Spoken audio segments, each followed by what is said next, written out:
welcome to the Jurassic Park 3 Minutes, where we're discussing the second Jurassic Park sequel 1 minute at a time. I'm Brad. I'm Dave. And today we are back to discuss minute 50 of Jurassic Park 3. David, the big 5-0. Yeah, we're technically over halfway done with it now at this point because it's funny because I think I mentioned this last or maybe a few minutes ago that we did where unlike a lot of Spielberg's well, not a lot of Spielberg's movie, but unlike a couple of Spielberg's movie, particularly Jurassic Park, The Lost World, and Jaws, there's that big kind of creature attack in that like the very center of the movie. And Jurassic Park 3 doesn't have that. It gets the vehicle attack and strands him on the island kind of early in the movie, and then you have the big Pteranodon set piece that we have later in the movie, and then you have the Spinosaurus attacking the barge even further later in the movie, but you don't have this big center of the movie attack scene. Yep. Really. Or action sequence, yeah. I like the around the center. We didn't really mention it when we were there, but I think that's around the getting out of the lab or inside the lab. So you've sort of got the raptor chase there and then into the field. But yeah, when you compare that to the T-Rex attack and the or T-Rex breakout and the trailers on the cliff, it's definitely not the best amongst those three.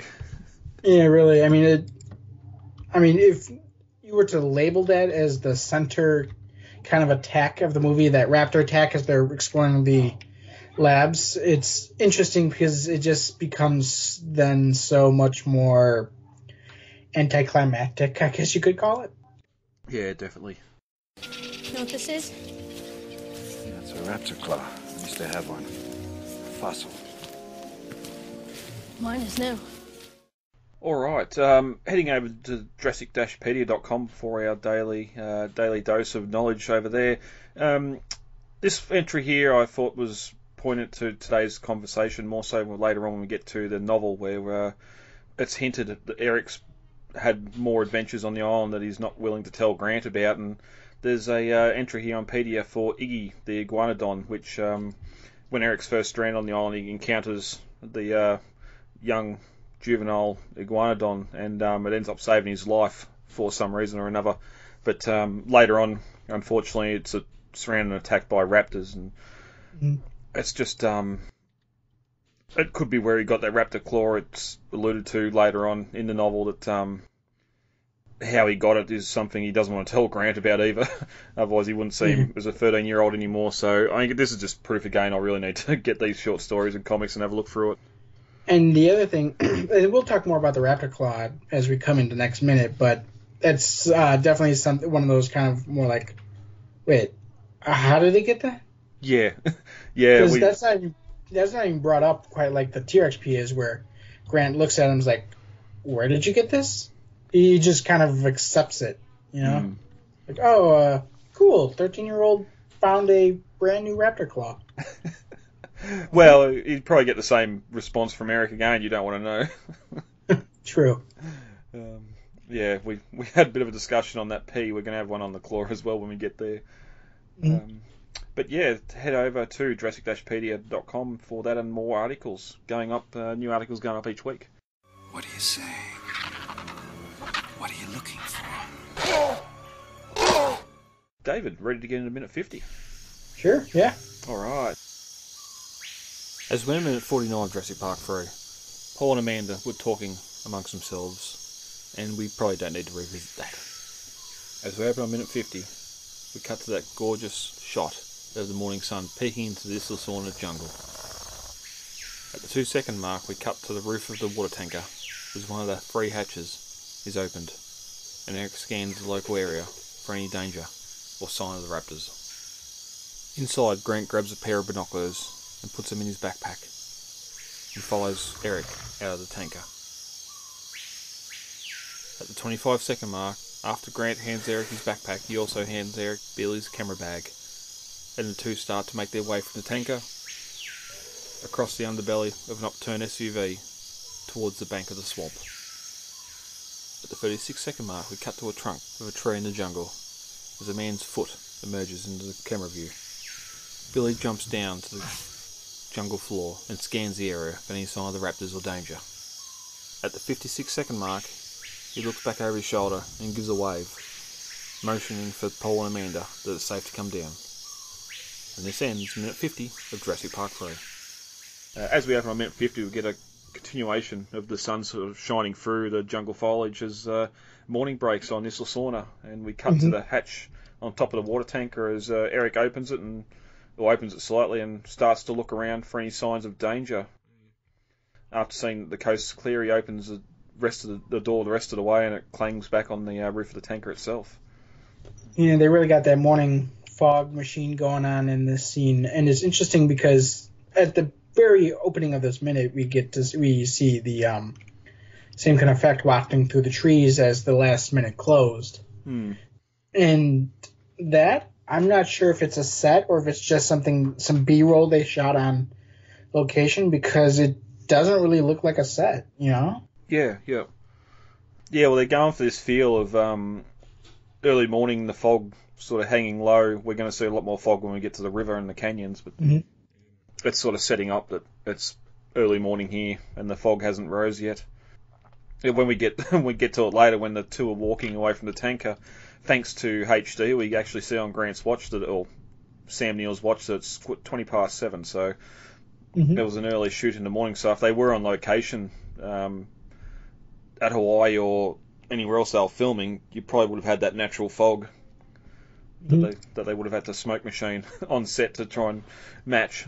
I know that this is something I'm kind of looking forward to again when I return to the Redwoods here, coming up in a few weeks. By the time this minute airs, it'll probably be like a week or so, I guess. I'm graduating tomorrow, so this is flying by fast. But yeah, the morning mist, the fog that comes rolling off from the ocean and up and kind of braces up against the mountains, it looks really, really cool, and it creates great thematic and atmospheric shots, and it's just beautiful. Yeah. A couple of weeks ago, I was camping down the river here, and same thing, just at 6 o'clock, when there's the sun starting to rise, and you're just getting that mist coming off the river, and you just see the sort of the convection, kind of like the convection of it coming off the water and up the banks of the river, and up into the sky. It looks fantastic. I've got no hope of being able to take photos of it properly, but some people with more talent like yourself would certainly be able to purvey the beauty on screen. It's interesting because the way or at least the direction of the sun, in a way, almost makes you think that they filmed them climbing out of the tanker here at the same time they filmed them going into it. You know, I was thinking that. You were, yeah. Just because of the way the sky looks and the way the sun is hitting the tanker, you know. So it's probably one of the early morning shoots, and they just filmed both of them back to back. Yeah, because definitely it looks like the sun's shining down on the angle towards the way the tanker's laying, and in previous minutes when they went into the tanker, the sun shone down through the hatch. So yeah, I wouldn't surprise if it's they've just recorded them going into the tanker and then recorded them coming out. Real simple. Yep. But while he's doing this and opening the door, we get a good look at this coat/lab coat jacket that we've mentioned previously, and this is probably the best shot you get of that InGen logo on it, and there's also a name tag there, which I've tried all sorts of photography techniques and cannot get that image any clearer of what that name tag says. Yeah. It's sort of interesting that it's the green stitching on InGen. And we sort of hypothesised, or you did mainly when we were at the lab, that maybe there is a hydroponics department, and it's green. Later we see yellow with the construction. I mean, it just kind of makes sense, though, to have that kind of horticultural cloning center, because, as Ellie mentions in the first movie, well, first she finds that species of Variformin that they had cloned from the Cretaceous, and then she mentions later during the lunch scene that they have species in there that they brought back that they had no idea what time period they're living in, and that they're going to act as if they were still in the Cretaceous or the Jurassic or whichever time period they cloned them from. Yeah, and it's a bit of a shame they've sort of done that in the film, where in the novel it was more so you've just picked pretty looking plants because they look good, but they're actually quite poisonous. Where here, she's a paleobotanist and needs to have some dialogue and not just let Grant and Malcolm go back and forth. They have her sort of saying all these things about the plants and sort of saying that you've created these plants as well, and that sort of just raises whole new questions about cloning, where they're getting the product, the material from. But it's something they never really tackled for the rest of the films. We sort of get briefly in The Lost World where we're going to hide the hide amongst some poisonous plants, but again, that's just something the dinosaurs don't want to eat, not necessarily something that's being cloned from the Cretaceous or the Mesozoic period. Well, they keep saying that, well, where are they getting the plant material? Little unknown fact, mosquitoes don't drink pure blood. I mean, the females do, but only when they're laying eggs. The males and non-egg-laying females eat pollen. So if you're bringing back, using mosquito and amber to basically bring back your dinosaurs, I don't see why they couldn't use the same technique just with pollen-filled mosquitoes instead of blood-filled mosquitoes, you know? Yeah, good point. And as it's said numerous times throughout the franchise, InGen stockpile this stuff. So they'd have definitely a lot of material out there. Exactly. The chance of them getting mosquito and amber that's all females is astronomical. Yeah. You know? I mean, they're getting some males in there, and the males will have pollen, and the pollen can be used to bring back Cretaceous plants. Yep. It also continues the sort of motif on the logo here of having that eye with the split in it that we see back at the lab too. Yeah, it's interesting because they seem to kind of like redesign the logo, and then leaving the fans to kind of be left to kind of fill in the assumptions of them, you know? Yeah. Yeah, we've mentioned it before. It's no different to the dinosaurs changing colour and that as well. It's just sort of something they do from film to film, and yeah. Something I can't remember. Did Eric, when in the opening, did he have jean shorts or were they like full denim jeans pants? I'm certain he had some sort of shorts on. I think they were jean shorts. Because in the close-up we get here of Eric getting out of the water truck, he looks like he's got like cut-off pants, like his pants just got all roughed up and stuff, you know? Yeah, well, looking at some early screen caps here, he's definitely got those cut-off jean shorts. You can see the frayed edges around the legs, so they've just been dirtied up a little bit. He's still got the red long sleeve shirt on as well, but it's good that this coat doesn't fit. He's got the sleeves rolled up. When he's walking, it's sort of hanging down below his waist as well, so maybe one of the more practical things that he picked up when he was at the lab and took there. Because I'm just wondering, if there's no sort of residency at the lab itself, then you probably wouldn't find any clothes apart from these lab coats. You'd think maybe in the original Jurassic Park, when the lab guys are putting the eggs in the incubator, they're wearing them full body suits, aren't they? The white. Yeah, they're like wearing like painter suits or whatever you'd call them. I suppose they wouldn't be any good in the environment. They wouldn't keep you warm or anything at all. And you'd be white, so you'd stick out in the jungle pretty much, walking through the jungle like that.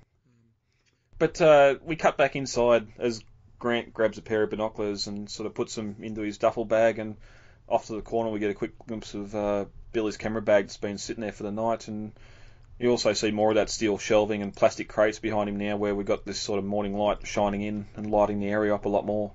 But up above, Eric climbs out of the water tanker and slides down and clangs down onto something stuck in the water, and he looks around as Alan follows him out and hands him the bag, and then hands out Billy's camera bag as well. And that's when we cut back to a wider angle and get to see a good look at his tanker sitting in the swamp. And what Eric's standing on, it looks like a steel cage or possibly a generator cage. I know sometimes in construction you can get these sort of steel cages with doors that will hold. There's shelving in it, which makes me wonder that might be some of the shelving that's inside the tanker itself. But you sort of have these cages that you can put power tools and stuff in and lock it so stuff doesn't go missing overnight, and you just forklift it off the truck, and all your stuff's there. Yeah. At first glimpse, they almost look like one of those air conditioners, like those air conditioner unit things that have just been kind of gutted and placed there, you know? Well, especially when you hear that, like the sound it makes when he lands on it, it sounds like one of those boxy tin, like those air conditioner panels or boxes. Yeah, because it's just like one side of it's enclosed, and it's another case of here we are 8 years later in a wet environment like this. I'm pretty sure that wouldn't be structurally sound to stand on or jump down on anymore. Especially that mesh, that light mesh, would probably be pretty rusty by now. Mm-hmm. No, but when I was like those ones that are bumped up right against the truck, though, those ones almost look like trapper cages, like the kind you'd trap raccoons or beavers or something in, you know? Yeah. But we also get our best look at the water tanker itself, and best of my ability, it's like an early international water tanker or international truck.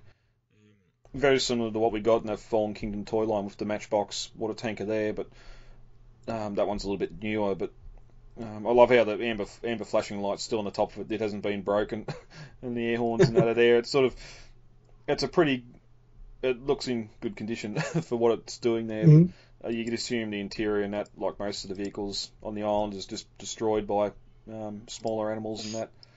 Yeah. It also sort of makes you wonder what sort of construction was still taking place here. A lot of stuff we see has already been built, already been used for a long period of time. Even the aviary, when we get there later, we don't really see anything that's not finished on sawn across the two films. And especially with what happens in a couple of minutes' time when we come to the fence, I wonder if the end of the fence is somewhere off to the side here and they're building that fence. Because it's sort of one of those plot issues where we get there and all of a sudden the two groups are on different sides of the fence. Mm-hmm. I don't know why you'd use a water tanker if you're going to concrete poles, and you probably wouldn't need that much water for concrete. But I was thinking maybe just for employees, you know, working in the tropical heat, going to get thirsty, you know? Yeah, yep. Or if they're building roads, you'd be using a water tanker to sort of wet the road down as it's being formed and that too. But the camera begins to pan to the left as Eric leads Grant away from the water tanker itself, and they leap onto another steel structure here, submerged in the mud, and I'm looking closer and lightening up. It's actually an upside-down car body. Mm-hmm. I'd never had a look. I thought there was just a series of boxes and crates that they jumped across to conveniently get to the bank. I thought the same. But having a good look there, like the frame, the chassis is completely gone. You can see Eric stands, or the hub, the recess where the spare tyre would go in the back of it, down against the water. The wheel arches, you can see sort of the B pillar where the two, like it's got no doors on it. The floor's pretty much gone. It's got no front nose clip on it either. So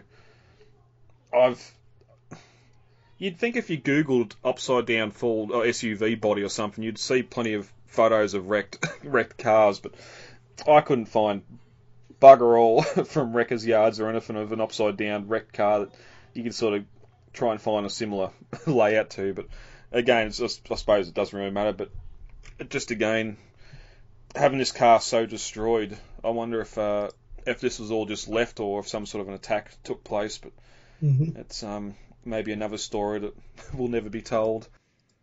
Yeah.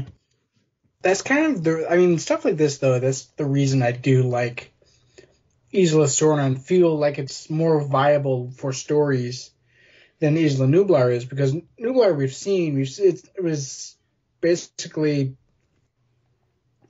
an island, then a park, then abandoned park. We saw that, you know? Yeah. And Isla Sorna has so much more on it. It's where the dinosaurs were cloned. It's got so much leftover stuff. We basically know next to nothing about what InGen did there, besides the fact that they cloned some dinosaurs there. You know? Yeah. And I suppose to counter one for Nublar, after Jurassic Park, we think we've seen most of the things we could see, and sort of with Jurassic World, hey, here's these bunkers, and obviously a tunnel network. There might be, or there is some other stuff there that we haven't seen, and even Colin putting the research sign on the side of the road when the Raptors are chasing Unimog instead of having the Autumn East Dock sign in the film is just sort of, again, luring to the fact that there is more on Nublar that we haven't seen, and that obviously come back in Fallen Kingdom. But yeah, I second that. Just all this stuff on Sauna that we just don't know. Like, even just as we said when we were looking at that CG look down at the lab, there's one or two buildings or structures in that lab complex that we went into. The whole rest of that area we didn't even see inside, so there's another story just there. Yep. But that's where we leave the swamp behind. We cut back to jungle as the birds are singing loudly. I suppose one other thing before we do leave here, this whole area of a set, or I'm guessing it'd have to be a set they'd have to lower this truck into and make it all look up like a swamp. Yeah. But I reckon they've done a fantastic job on it. You can see some old dead trees sort of leaning into it that have fallen in. And I'd probably want to say it's probably even something they did on the back lot. It's probably, or maybe something that they did with maybe one of the forested areas of one of the studio backlots that they did, and then just added to it, I suppose. Yeah. Well, I wonder, since they built that big canyon for the aviary scene we're going to get a little bit later, I wonder if they just sort of come off the side of that water course they built at the bottom, where where that pool is out the back of the studio, or the back lot. Yeah. Again, it's just another one of these little sets that we just have no behind-the-scenes photos for. I mean, Jurassic Park 3 probably has the least amount of decent behind-the-scenes information about it out of any of the movies, and that's including the Jurassic World movies. The Lost World is such a wealth. It's more of an outlier than anything in these movies because it has so much behind-the-scenes material for it, documentation, photos, video, people willing to talk about their experiences who worked on the movie.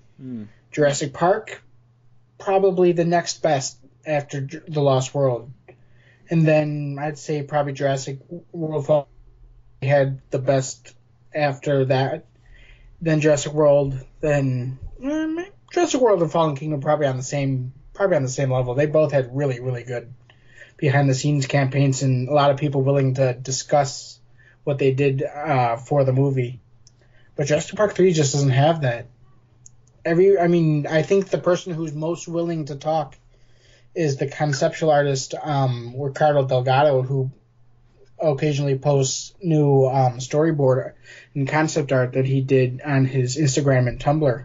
Yeah, it's one of them sad things. A lot of people, when they're involved in something, they either didn't have a good experience with it, or it wasn't it wasn't seen as good a project as what they hoped. They just don't want to talk about it. But even then, the stuff that Universal puts out isn't that good for this movie. It's just bare bones. You know? I was trying to think before of just marketing. At least with like the Lost World, we had the PS2 game and that, where you had all the extra material with the introduction scenes and all that sort of thing. And you'd think with something that was in production for so long, there'd be enough material there to fill a tabletop book like the other two films, or the first two films. But... And that's another thing. Jurassic Park 3 was kind of where the buck stopped with the making of books. Yeah. The Jurassic Park got one, the Lost World got one, and then they just stopped doing them. Yep. I don't know if Jodie Duncan got bored with it or didn't go on it because Spielberg wasn't doing it or what, but she did a fantastic reference job with Stan Winston Studio, and there's a pretty good section for Jurassic Park 3 in the Winston Effect book, but I don't know. No souvenir magazine to add to that Jurassic Park and the Lost World both had, you know? Yeah, well, even Jurassic Park had a ton of magazines and that, like, stuff made to promote the film. A lot of material there. So did The Lost World, Cinefax, Bloody Disgusting, couple. Yep. Or not, what is that? No, Fangoria. I'm sorry, not Bloody. I think that one's newer. It was Fangoria, I think, had The Lost World. Mm. I think even Disney Magazine had an article about The Lost World. Funny enough. That wouldn't surprise me. Universal's their, like, big